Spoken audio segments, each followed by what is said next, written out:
आप लोग आए हो, आप लोग अच्छे होंगे। आप लोगों का स्वागत है इस नए वीडियो में। आज हम लोग पढ़ाने वाले हैं इकोनॉमिक्स मतलब अर्थशास्त्र। अर्थशास्त्र का पहला चैप्टर है पालमपुर गांव की कहानी। और आज हम लोग इसी वीडियो में पूरा कंप्लीट कर देंगे इस चैप्टर को, और मैं पूरा समझा के बताऊंगा, डिटेल से बताऊंगा इसका मतलब क्या होता है। और आपको ये सारा पॉइंट्स भी मिल जाएगा, मतलब पूरा PDF मिल जाएगा। आप लोग से सब सब्सक्राइब कर लो, क्योंकि आप लोगों को ये चैप्टर ख़त्म होने के बाद 1 घंटे के अंदर आपको मिल जाएगा। और क्वेश्चन आंसर चाहिए तो मतलब क्वेश्चन आंसर और PDF दोनों मिल जाएगा। पहले आप इंतज़ार कीजिए बुधवार तक, सब्सक्राइब करके रख लीजिए, क्योंकि बुधवार को मेरा क्वेश्चन आंसर का वीडियो आ जाएगा। मैं इसी हफ्ते एक्स्ट्रा क्लास लेने का ट्राई कर रहा हूँ।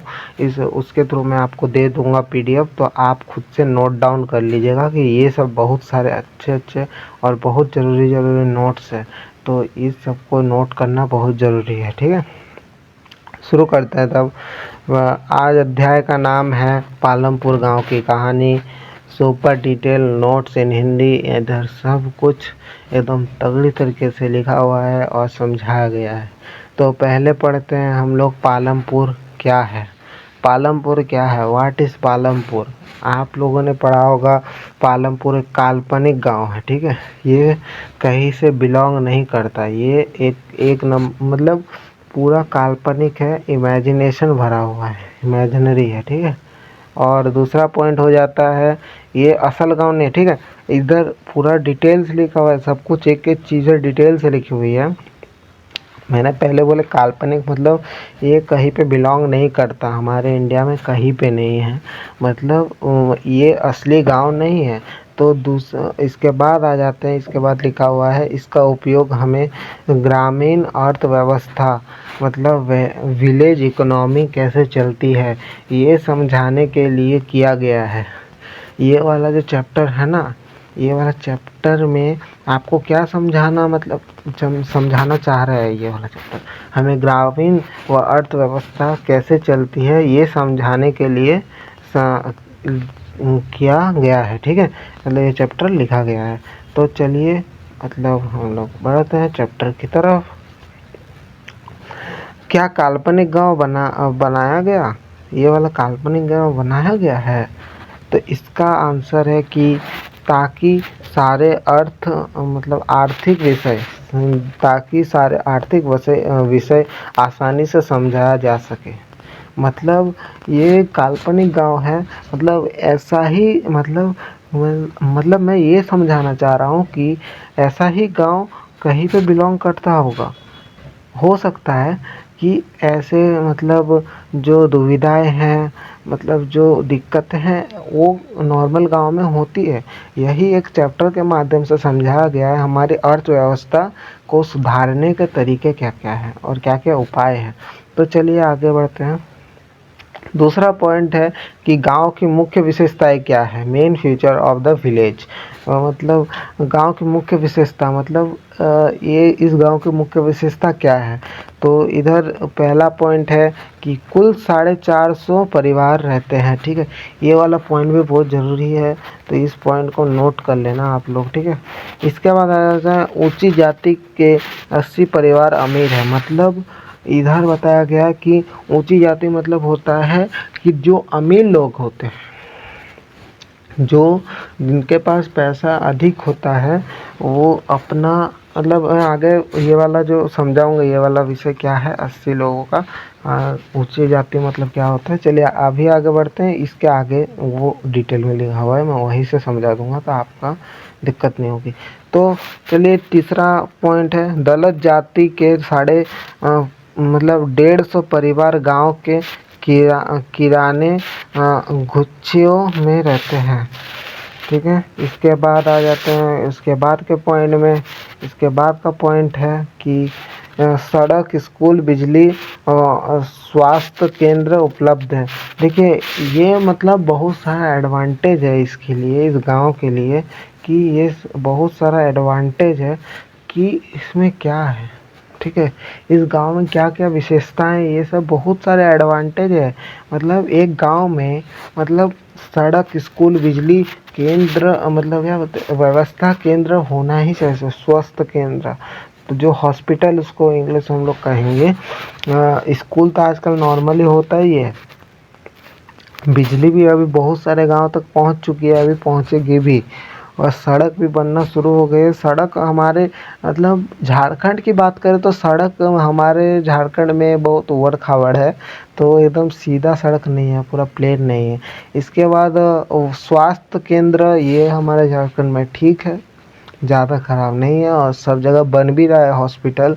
अभी बहुत डेवलपमेंट बाकी है, झारखंड में भी शुरू हो गई है। तो चलिए आगे बढ़ते, क्या है पॉइंट इसका, आ जाते हैं। हाँ, तो इसकी तरफ चलते हैं कि इधर लिखा हुआ है 2 हेक्टेयर खेती की ज़मीन है। 200 हेक्टेयर खेती की ज़मीन है, मतलब खेती करने की कितनी ज़मीन है, 200 हेक्टेयर, ठीक है, खेती करने की ज़मीन। इसके बाद आ जाता है मुख्य फसलें, जेवर, मतलब जेवर, बाजार, गेहूँ, आलू, ये सब।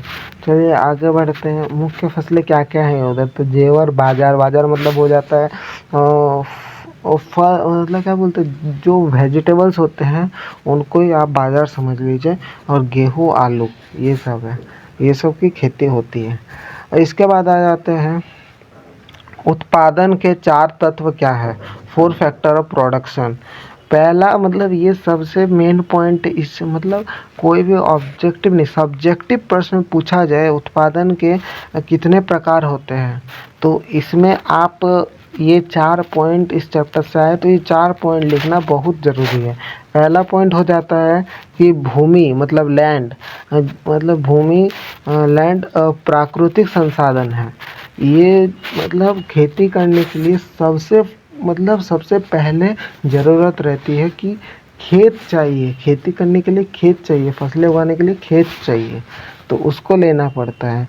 इसके बाद इधर लिखा हुआ, इसमें फुल डिटेल लिखा हुआ है, भूमि, मिट्टी, पानी, जंगल, खनिज। भूमि में मिट्टी, पानी, जंगल, खनिज, ये सब का मतलब। इसके बाद लिखा हुआ है खेती में सबसे ज़रूरी चीज़ भूमि है। मतलब मैंने आपको अभी बोला कि भूमि सबसे महत्वपूर्ण चीज़ है, भूमि नहीं हुई तो आगे कुछ बढ़ ही नहीं सकता। भूमि पहले आपको लेनी पड़ेगी, इसके बाद आप खेती शुरू कर सकते हैं। आगे बढ़ते हैं, आगे लिखा हुआ है कि भूमि बढ़ नहीं सकती, सीमित प्राकृतिक संसाधन है। हाँ, भूमि कभी बढ़ती नहीं है, जितना आप भूमि खरीदेंगे उतना ही रहेगा, कभी भी नहीं बढ़ेगा। ये तो नॉर्मल चीज़ें, ये आपको जानते तो हो ही आप लोग। इसके बाद अर्थ, इसका अर्थ क्या निकलता है, बहुत सारा पूरा डिटेल दिया हुआ है इस नोट्स में। इसका अर्थ है कि जितना ज़मीन है उसी में उत्पादन बढ़ाना पड़ेगा, जितना ज़मीन है उसी में उत्पादन बढ़ाना पड़ेगा। मतलब हो जाता है कि जितनी ज़मीन आपके पास है उसी ज़मीन में आपको उत्पादन बढ़ाना पड़ेगा, उससे ज़्यादा ज़मीन आप, ये ज़मीन है ना, ये कोई तो फसल नहीं कि उगती रहेगी वह बढ़ती रहेगी, ऐसा है। इसके बाद आगे बढ़ते हैं कि इसके बाद आगे लेबर मतलब श्रमिक, जो काम करते, काम करने वाले लोग, वो भी 2 प्रकार के होते हैं। श्रम, जो श्रमिक होते हैं वो भी 2 प्रकार के होते हैं। तो पहला प्रकार होता है कुशल श्रम, कुशल श्रम। तो स्किल्ड लेबर, स्किल्ड मतलब जिसके पास गुण होता है, जिसके पास गुण होता है वो लेबर। जो एजुकेटेड होता है, जो एजुकेटेड होते हैं, डॉक्टर, इंजीनियर, मशीन डेवलपर, ये सब एजुकेटेड होते हैं। इनको ये सब डॉक्टरी भी एजुकेटेड वाला, ये जो एजुकेटेड नहीं रहेगा वो डॉक्टर बन पाएगा, नहीं बन पाएगा। इंजीनियर, मशीन क्या बोल, ऑपरेटर, ये सब कुशल श्रम में आते हैं। दूसरा हो जाता है अकुशल श्रम, अनस्किल्ड लेबर। जो ये इसमें कौन कौन होते हैं, इसमें होते हैं मजदूर, खेत में काम करने वाले। और मजदूर मतलब आप समझ लीजिए जो घर बनाते हैं, और घर बनाते हैं, सीमेंट अच्छे से लेते घर बनाते हैं, उन वो लोग होते हैं मजदूर। इसके बाद खेत में काम करने वाले लोग, जिनको रखा जाता है खेत में काम करने के लिए। आपने कोई खेत लिया, आप भी काम कर रहे हो, कुछ आदमी भी रख लिए काम करने के लिए। इसके बाद आगे बढ़ते हैं इसका अर्थ क्या निकलता है? इसका अर्थ निकलता है बिना काम करने वाले लोगों के उत्पादन नहीं हो सकता। बिना काम करने वाले लोगों के उत्पादन नहीं हो सकता। मतलब आप लेबर ही नहीं रखोगे तो काम नहीं चलेगा। आपको लेबर रखना ही पड़ेगा। आप अकेले कितना ही संभाल सकते हो। धीरे धीरे जब आप डेवलप्ड हो गए, आपने स्टार्टिंग में खेती खुद से शुरू की, ठीक है, इसके बाद आपको तो लेबर रखना ही पड़ेगा, ये ज़रूरी है। इसके बाद हो जाता है पूंजी, मतलब कैपिटल। तो पूंजी का ये सूत्र है कि धन प्लस संसाधन। धन भी होना चाहिए, संसाधन भी होना चाहिए। संसाधन मतलब जैसे मशीन, ट्रैक्टर, ये सब होना चाहिए। पूंजी के भी दो प्रकार होते हैं।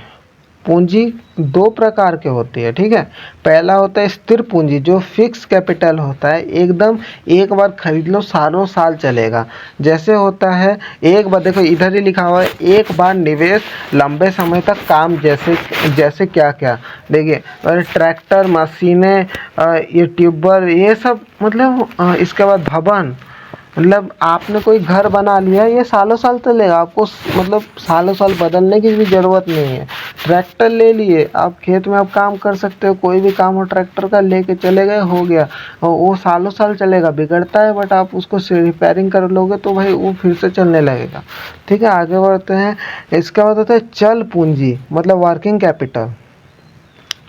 इसका मतलब होता है हर साल ख़त्म हो जाती है और दोबारा खरीदनी पड़ती है। जैसे जैसे क्या क्या, बीज, खाद, कीटनाशक, मजदूरी के पैसे। देखो पहला हो जाता है कि बीज आपको, जब भी आपने पेड़ लगा लिया, ख़त्म हो गया, पेड़ की फसल निकल गई, आपने उस फसल को लेके बेच दिया बाज़ार में, तो यही चीज़ें फिर से आपको ख़रीदना पड़ेगा। फिर से आपको ख़रीदना पड़ेगा कि नहीं, आप ही बताइए। बीज फिर से ख़रीदना पड़ेगा उगाने के लिए, कोई भी पेड़ या कोई भी कुछ भी। तो इसके बाद खाद भी आपको ख़रीदना पड़ेगा पेड़ में देने के लिए, पेड़ को खाद। इसके बाद कीटनाशक, इसके बाद मज़दूरों के पैसे। ये वाला मेन पॉइंट हो जाता है कि आगे मैं पढ़ाऊँगा, इसमें ही इसी चैप्टर में है। कभी कभी जो मतलब जो कृषि होते हैं उनको कर्जा भी लेना पड़ता है, महाजन या किसी सोनार से उनको मतलब पैसा भी उधार लेना पड़ता है, क्योंकि मज़दूरों को पैसे देने के लिए कभी कभी उनके पास मज़दूरों को पैसे देने के लिए भी पैसे नहीं होते हैं। तो कीटनाशक ये सब हो गया। इसके बाद आगे बढ़ते हैं। उद्यमिता, जो एंटरप्राइज होता है, इसका सूत्र होता है प्रबंधन प्लस योजना। तो इसका मतलब पहला पॉइंट पढ़ लेते हैं। इसका पहला पॉइंट हो जाता है जो आदमी पूरा उत्पादन संभालता है। मतलब होता है, जैसे आप ऑफिस ही जाते होगे, मतलब ऑफिस में काम करोगे तो आपका ऑफिस के बॉस को देखोगे, ठीक है। आपका काम भी ज़्यादा होता है बट हाँ, आपका काम भी ज़्यादा होता है बट आपके जो ऑफिस के मालिक होंगे उनका भी काम ज़्यादा होगा, उनको भी स्ट्रेस होगा, क्योंकि उनको थोड़ा भी लॉस नहीं चलेगा ना। उनको तो अपना जो कंपनी है उनको मतलब उनको आप अपना कंपनी तो संभाल के रखना पड़ेगा, स्टेबल रखना पड़ेगा, जैसे लॉस ना हो। तो उनको संभालना पड़ता है पूरी कंपनी। ये भी एक बड़ा मतलब काम होता है। इसके बाद हो जाता है कौन सा बीज, कौन सी मशीन, कितने पैसे, सभी निर्णय लेता है। आप तो ये समझ रहे हो, मैं आपको एग्जांपल के थ्रू भी समझा रहा हूँ। जैसे हो गया किसी ऑफिस में वर्कर्स को कैसे चलाना है, वर्कर जो है उसको क्या काम देना है, उसको क्या काम नहीं देना है, उसको क्या आता है क्या नहीं आता, उसको सब जान के आपको क्या बोलते हैं लाना भी पड़ेगा, खरीदना भी पड़ेगा, नियंत्रण करना पड़ेगा, सबको ट्रेन करना पड़ेगा, ऐसे, ठीक है। इसके बाद इसका पूरा अर्थ निकलता है उद्यमी जो होता है वो बराबर ओनर प्लस मैनेजर। ओनर का भी जितना पूरा खेत को संभालने का होता है उतना मैनेजर का भी होता है। आपने सुना होगा कि मैनेजर लोग कभी स्कीम कुछ आया वो मालिक को बताए, जो ओनर है वो उनको बताए, और वो क्या जो ओनर है उसने पास करवा दे कि हाँ ये रख दो, ये मेरे को सही लग रहा है, इससे प्रॉफिट होगा, तो वही मैनेजर उसको कंफर्म कर देता है। ये मतलब जितना एम्प्लॉयज़ का हाथ होता है, जितना काम करने वालों का हाथ होता है, उतना मालिक का भी हाथ होता है। चलिए आगे बढ़ते हैं। मैंने पूरा थोड़ा ज़्यादा ही समझा दिया, तो चलिए आगे बढ़ते हैं। चौथा नंबर पॉइंट है भूमि वितरण, मतलब लैंड डिस्ट्रीब्यूशन क्या होता है। लैंड डिस्ट्रीब्यूशन क्या होता है, पहला हो जाता है कि अमीर किसान, जो अमीर किसान है 2 से 3 हेक्टेयर या उससे अधिक ज़मीन होता है उनके पास, ठीक है। मतलब 2 से 3 हेक्टेयर या उससे अधिक ज़मीन अमीर किसानों के पास होता है, जो अपने जो खेत होते हैं उनमें मजदूर भी रखते हैं, मजदूर भी रखते हैं काम करने के लिए, वो काम नहीं करते मोस्ट ऑफ द टाइम। तो इसके बाद हो जाता है ट्रैक्टर, इसके बाद पूंजी प्रयत्न, ये सब जो होता है। इसके बाद हो जाता है दूसरों को रोजगार देते हैं, दूसरों को रोजगार देते हैं। मतलब मैंने अभी बोला, जो अमीर किसान होते हैं उनके पास पैसा होता है, और मतलब धीरे धीरे पैसा भी बढ़ता है खेती से, तो भाई जिनको जो मजदूरों को वो रखते हैं उनको पैसा देना पड़ता है, वो देते भी हैं, ठीक है। आगे बढ़ते हैं। इसका और एक हो जाता है, इसका भी 4 पॉइंट है। इसका हो गया कि छोटा और सीमांत किसान, जो मतलब सीमित किसान होता है, छोटा किसान जो होता है उसके पास 0.5 हेक्टेयर या उससे भी कम होता है, ठीक है। मतलब 1 हेक्टेयर भी नहीं, 0.5 हेक्टेयर से भी कम उसके पास ज़मीन होती है। इसके बाद सेकंड पॉइंट आ जाता है कि ज़मीन के इतनी छोटी कि मुश्किल से परिवार का पेट भरता है। मतलब ज़मीन छोटे रहने पे भी भाई कभी कभार पैसों की कमी आती है, क्योंकि उधर ज़्यादा फसलें नहीं उगाई जा सकती जितने मतलब बड़े खेतों पे उगाई जा सके। तो वही चीज़ है कि भाई मतलब छोटा खेत है, कम खेती होगी, कम फसलें उगेंगे, उनको मुश्किल से वो पेट भर सकते हैं सिर्फ। आगे बढ़ते हैं। इसके बाद होता है कि इन्हें कर्ज लेना पड़ता है। ये मैंने अभी बोला कि उन्हें कर्ज लेना पड़ता है, क्योंकि उनके पास कभी कभार पैसे भी नहीं होते कि भाई वो बीज ला सके या कीटनाशक दवाई ला सके या कोई भी चीज़ ला सके, उनके पास पैसा नहीं होता है कभी कभार। इसके बाद हो जाता है, ये कभी कभी खेत मजदूर भी बनते हैं। ये कभी कभी खेत मजदूर भी बनते हैं। मतलब बोला जा रहा है कि ये कभी कभी दूसरे के खेतों में भी काम कर लेते हैं, ठीक है। दूसरे के खेतों में भी काम कर लेते हैं कि कुछ पैसा आ सके। इसके बाद हो जाता है, इधर अर्थ पूरा लिखा हुआ है कि अमीर के पास ज़्यादा, गरीब के पास बहुत कम मतलब हेक्टेयर ज़मीन होती है। 5वां पॉइंट हो जाता है कि खेती में आधुनिक तकनीक, मतलब मॉडर्न फार्मिंग क्या होती है। पहले होता है हरित क्रांति। हरित क्रांति के बारे में मैं पहले बता दूं, क्वेश्चन आंसर के टाइम में पूछूंगा तो आप लोग बताना। तो चलिए मैं बता दूं, हरित क्रांति कब शुरू हुई थी, आप लोगों को क्या बोलते हैं, आप कमेंट कीजिए। मैं भी आपको अभी बता देता हूँ कि हरित क्रांति कब शुरू हुई थी। 1960 सन में, ठीक है, 1960 सन में। इसके बाद हरित क्रांति 1960 सन में शुरू हुई थी। और ये है कि हरित क्रांति, ग्रीन रेवोल्यूशन, आपने सुना होगा HYV, बीज के नाम, मतलब बीजों के नाम सुना होगा, HYV, ठीक है। उर्वरक, HYV का मैं आपको फुल फॉर्म बताऊंगा, क्वेश्चन आंसर जब मैं कराऊंगा ना उस टाइम मैं आपको बताऊंगा, अभी नहीं। क्वेश्चन आंसर के टाइम आपको पता हो तो आप जल्दी से जल्दी कमेंट कीजिए, क्योंकि क्वेश्चन आंसर के टाइम मैं बोल दूंगा, बट अभी कमेंट कर दो। उर्वरक, इसके बाद मशीनें, इसके बाद सिंचाई। इधर मतलब हरित क्रांति में ये सब इससे उत्पादन बहुत बढ़ता था, ठीक है। मतलब पहली बात तो मशीनें आ गई, आधुनिक खेती होने शुरू हो गई, ठीक है। मतलब मशीनें आ गई, सिंचाई से ज़्यादा फसलें उगाई जा सकती है, ठीक है। HYV बीज जो आधुनिक तरीके बीज होता है, मतलब इसका नुकसान भी है, कुछ नुकसान सुन लीजिए भाई, नुकसान भी है। इसका नुकसान है मिट्टी खराब कर देता है, ठीक है। हरित क्रांति जो है, ग्रीन रेवोल्यूशन है, वो मिट्टी भी खराब कर सकता है। इसके बाद पर्यावरण प्रदूषित करता है, मतलब नेचर को प्रदूषित करता है, खराब करता है। ये आधुनिक हुआ तो क्या हुआ, जितना मॉडर्न हुआ उतना नेचर को भी दिक्कत देता है।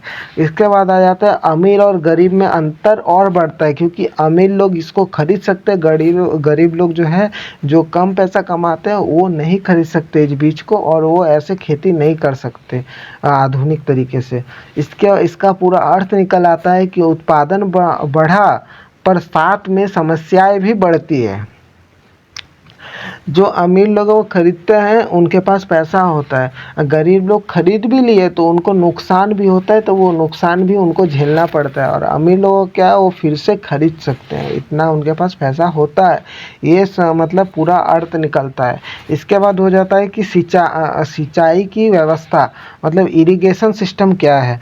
तो पहला हो जाता है कि पहले केवल नहरें और कुएं थे। पहले आपने देखा होगा कि नदी और कुएं में पानी भरते थे सब लोग, तब नल का व्यवस्था नहीं था सभी गांव में। मॉडर्न शहरों में भी तब क्या बोलते, ज़्यादा नल का क्रेज नहीं था। बहुत जगह पे हुआ था, नल तल था, ऐसा बात नहीं है, बट बहुत कमों के घर में नल हुआ करते थे। इसके बाद आ जाता है, अब बिजली वाले ट्यूबवेल लग चुके थे। ठीक है, बिजली वाला ट्यूबवेल आप देखते हो घर में लगा होता है, लाइट, उसे कहते हैं। और इसके बाद आ जाता है कि साल में 2 से 3 फसलें लेना संभव था। 2 से 3 बार फसलें लेना संभव था, मतलब साल में 2 से 3 बार मतलब फसलें उगाई जा सकती थी। ठीक है, ये सिंचाई की व्यवस्था से मतलब साल में 2 से 3 बार फसलें उगाई जा सकती थी। इसका पूरा अर्थ निकलता है, ज़्यादा पानी तो ज़्यादा फसलें। इसका पूरा अर्थ ही भाई, मतलब पानी है तो जीवन है, पानी नहीं है तो जीवन नहीं है। क्योंकि नॉर्मली भी हमें भी पानी पीना पड़ता है, हम लोग तभी जीवित है अभी तक। तो फसलों को भी पानी देना पड़ता है, तो ही वो जीवित रहेंगे। जैसे वर्षा का पानी होगा, बोलते नहीं है, वर्षा जब होती है तब अच्छी फसल उगती है, वैसे। तो इसके बाद 7वां नंबर पॉइंट हो जाता है मजदूरों की स्थिति, कंडीशन ऑफ लेबर्स। तो इसका पहला पॉइंट हो जाता है कि मजदूरी बहुत कम थी, मतलब मजदूरी बहुत कम थी, मतलब पैसे बहुत कम मिलते थे मजदूरों को, यही बताया जा रहा है। काम की गारंटी नहीं, मतलब कोई काम की कोई गारंटी नहीं। जैसे आपने अभी भी देखा होगा कि जो मजदूर लोग होते हैं, उनको मतलब जब काम आता है तभी वो जाते हैं, बाद बाकी टाइम उनके पास समय समय रहता है, क्योंकि उनको काम के समय ही बुलाया जाता है, बस उनका काम ख़त्म तो वो थोड़ा फ्री हो जाते हैं। इसके बाद हो जाता है कि साल भर काम नहीं मिलता, कभी कभी तो साल भर काम नहीं मिलता था पहले। ठीक है, अभी मिल जाता है, मजदूरों को भी काम मिल जाता है। पहले साल भर कभी कभी काम मिलता ही नहीं था एक बार भी, और मजदूरों से कम पैसे में काम कराते थे। मतलब आप समझ सकते हैं कि साल भर किसी को काम नहीं है मिला तो पैसा कैसे आएगा उसके पास। तो ऐसा करते थे पहले के ज़मींदार, इसके बाद अमीर किसान लोग, कि जब भी मज़दूरों को रखना होता था, 10-5 मज़दूर होते थे, मतलब मैं सोचा था 8 ही मज़दूर थे, 8 में से बोलता था जो सबसे कम पैसा लेगा उसको मैं रखूँगा। और सबकी मजबूरी थी कि साल भर कभी कभी काम नहीं मिलता था, उसके कारण उनको मतलब कम पैसे में काम करके देना पड़ता था, कम से कम मतलब 3 लोगों को मतलब लिया जाता था। 3 लोग समझ लीजिए सबसे कम पैसे में काम करते थे, और बाद बाकी जो 5 लोग हैं वो उनको काम नहीं मिलता था। वो बोलता था मेरे को 3 लोगों का ज़रूरत है, 8 लोग उधर थे, और उनमें से 3 लोग को सिलेक्ट किया गया जो सबसे कम पैसे लेंगे, ऐसे। इसके बाद हो जाता है सबसे ज़्यादा कठिन समय खेत मजदूरों का होता है। जो खेती करने वाले मजदूर होते हैं उनका सबसे कठिन समय मतलब बोल सकते हैं बहुत बुरा समय रहता है। इसके बाद आगे बढ़ते हैं। इसके बाद आता है गैर कृषि गतिविधियाँ क्या होती हैं, मतलब नॉन फार्म एक्टिविटीज़ क्या होती है। तो पहला पॉइंट हो जाता है कि कृषि बराबर खेती, कृषि है तो खेती है, मतलब कृषि नहीं होगा तो खेती कैसे हो सकती है। इसके बाद गैर कृषि क्या होता है, गैर कृषि क्या मतलब खेती के अलावा सभी काम करते हैं। जो एजुकेटेड लोग होते हैं या मतलब जो एजुकेटेड नहीं भी होते हैं, वो अलग अलग काम करके अपना गुजारा चलाते हैं। जैसे मैं अभी बोलूँगा इधर, देखिए प्रमुख गतिविधियाँ क्या क्या है। डेयरी, डेयरी जो दूध बेचने का काम करते हैं वो लोग, जो दूध बेचते हैं वो लोग। इसके बाद हो जाता है, दूसरा पॉइंट हो जाता है दुकानदारी। दुकानदारी जैसे कोई राशन का दुकान हो गया, कोई कपड़े का दुकान हो गया, एक्सेट्रा जो दुकान हो तो दुकानदारी। ये सब गैर कृषि कार्य, ठीक है। इसके बाद हो जाए छोटे उद्योग, जैसे कटाई और बुनाई, जो मतलब बोल सकते हो सिलाई, सीधी बात सिलाई, जो सिलाई के काम करते हैं उन्हें। भट्टा, ईंट भट्टा आपने सुना होगा, जो ईंटा भट्टा भेजते हैं वो लोग, ठीक है। इसके बाद इसके बाद हो जाता है परिवहन, रिक्शा ट्रक, मतलब परिवहन मतलब रिक्शा ट्रक जो चलाते हैं वो लोग, मतलब गैर कृषि कार्य और कृषि कार्य तो नहीं कर रहे। इसका पूरा अर्थ क्या निकल के आता है, गांव में सिर्फ खेती ही नहीं होती, काम नहीं देती। मतलब क्या लिखा आ रहा है कि गांव में सिर्फ खेती ही काम नहीं देती, अलग अलग काम भी मतलब ज़रूरी है। क्योंकि सब खेती करने लगे तो भाई आना जाना का जो मतलब रास्ता होगा वो तो चल के जाना पड़ेगा। रिक्शा वाला नहीं हुआ या ट्रक वाला नहीं हुआ तो ट्रांसपोर्ट कैसे हो सकता है ऐसे। तो आगे बढ़ते हैं। इसमें है कि नवा पॉइंट है कि गांव के विकास के लिए ज़रूरी बातें क्या क्या है। नीड ऑफ रूरल डेवलपमेंट क्या क्या है, गांव के विकास के लिए क्या क्या बातें ज़रूरी है। शिक्षा, ये सबसे ज़रूरी पॉइंट हो गया। आपके अंदर शिक्षा नहीं है, आप एजुकेटेड नहीं है, तो आप लोगों को कुछ भी करके मतलब पेट भरने तक पैसे मिलेंगे बस। इसके बाद आप लोगों को घर चलाने वाले सिर्फ पैसे मिल सकते हैं, ज़्यादा पैसे नहीं मिल सकते। इसके बाद आ जाता है स्वास्थ्य व्यवस्था। हाँ, हॉस्पिटल की बहुत जगह कमी होती है। जो छोटे छोटे गांव होते हैं वहाँ पे हॉस्पिटल बहुत दूर रहता है, तो कभी कभार भाई किसी की मतलब किसी को प्रॉब्लम होता है तो बहुत दूर जाना पड़ता है चेकअप कराने के लिए। क्लिनिक तक नहीं रहता, क्लिनिक तक नहीं रहता, हॉस्पिटल तो छोड़ दी, क्लिनिक तक कुछ कुछ गांव में नहीं है, अभी तक बना नहीं है।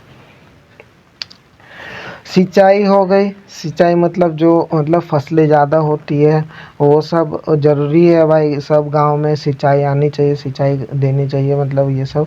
इसके बाद रास्ता कर्ज, मतलब सस्ता कर्ज। हाँ, सस्ता कर्ज मतलब लेते हैं एक दूसरे से कर्ज लेते हैं ना, जैसे किसी दोस्त से कर्ज ले लिए कम पैसों का, वैसे सस्ता कर्ज कहते हैं। इसके बाद हो गया इसके बाद हो गया कि ज़्यादा रोज़गार। हाँ, ज़्यादा रोज़गार की बहुत ज़रूरत है गांव में। मतलब देखिए, किसानी से ज़्यादा कितने पैसे कमाए जा सकते हैं ये मेन पॉइंट नहीं है।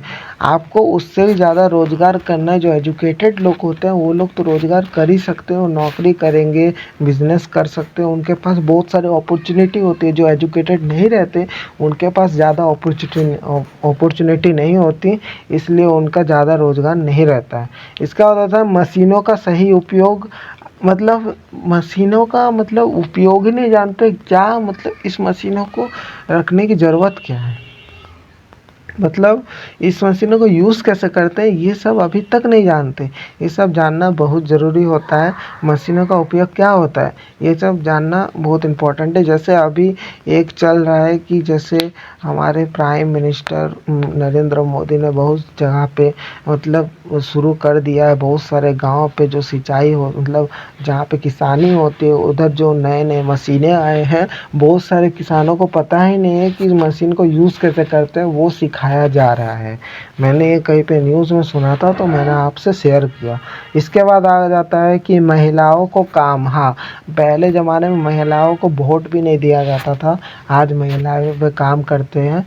तो इसके बाद होता है कि जो महिलाएं होती हैं उनको भी काम मिलता है आजकल, पहले नहीं मिलता था। जबकि ये बात कर रहे हैं 1960 के समय की बात किया जा रही है, तो तब उनको काम नहीं मिला करता था। ये सब एमसीक्यूज़ है, ये तो हम नहीं कराएंगे, हम शॉर्ट में समरी बता देते हैं इसका। आपको मैंने पूरा पढ़ा ही दिया, तो चलिए इधर आ जाता है। शॉर्ट में समरी होता है कि पालमपुर एक काल्पनिक गांव है जो हमें ये सिखाता है कि खेती, श्रम, पूंजी और गैर कृषि काम मिलकर गांव की अर्थव्यवस्था बनाते हैं। ये मतलब ये सब जो है ना, खेती, श्रम मतलब लेबर्स, पूंजी और गैर कृषि कार्य जो जो मैंने बताए, वो सब मिलके पूरे गांव को मतलब इकोनॉमिक के तरीके से बहुत अच्छा बनाते हैं, अर्थव्यवस्था अच्छा बनाते हैं। इसके बाद आ जाता है कि भूमि सीमित है, इसलिए किसान आधुनिक खेती इसलिए किसान आधुनिक खेती अपनाते हैं। अमीर किसानों के पास ज़्यादा साधन हैं, जबकि छोटे किसान गरीबी और कर्ज में रहते हैं। डेयरी, परिवहन, दुकान और गैर कृषि कार्यों से रोजगार बढ़ता है। अध्याय हमें ग्रामीण विकास के महत्वपूर्ण पहलुओं को समझाता है। मैंने आपको ये सब नहीं पढ़ा होगा, तो मैं देख लेता हूँ इधर लास्ट में कुछ था, तो वो वाला मैं उस पूरा चैप्टर का समरी लिखा हुआ था। हाँ, इस चैप्टर से क्या संदेश मिलता है यही मैं आपको दिखाना था। आपको ये सब जो क्वेश्चन आंसर है ना, मैं बहुत जल्द लेने वाला हूँ, तो चैनल को सब्सक्राइब कर लो, क्योंकि ये वाला सब क्वेश्चन आंसर हम लोग बहुत जल्द पढ़ेंगे और आपके साथ भी ये PDF शेयर करूँगा। जिस दिन पूरा क्वेश्चन आंसर का वीडियो कंप्लीट हो जाएगा उस दिन, ठीक है। तो पहला इसका संदेश क्या है? ग्रामीण विकास, खेती प्लस उद्योग प्लस शिक्षा रोजगार। ग्रामीण विकास के लिए खेती, उद्योग, शिक्षा और रोजगार बहुत ज़रूरी है, तभी एक मतलब जो जो गांव है वो पूरा हरा भरा लगता है, पूरा फुल्ली लोडेड होता है। तो ठीक है, ये इतना दूर तक रहा हमारा ये सेशन। आज मैं आप लोगों को समझाया कि पूरा ये जो चैप्टर है वो पूरा चैप्टर मैंने आपको समझा दिया।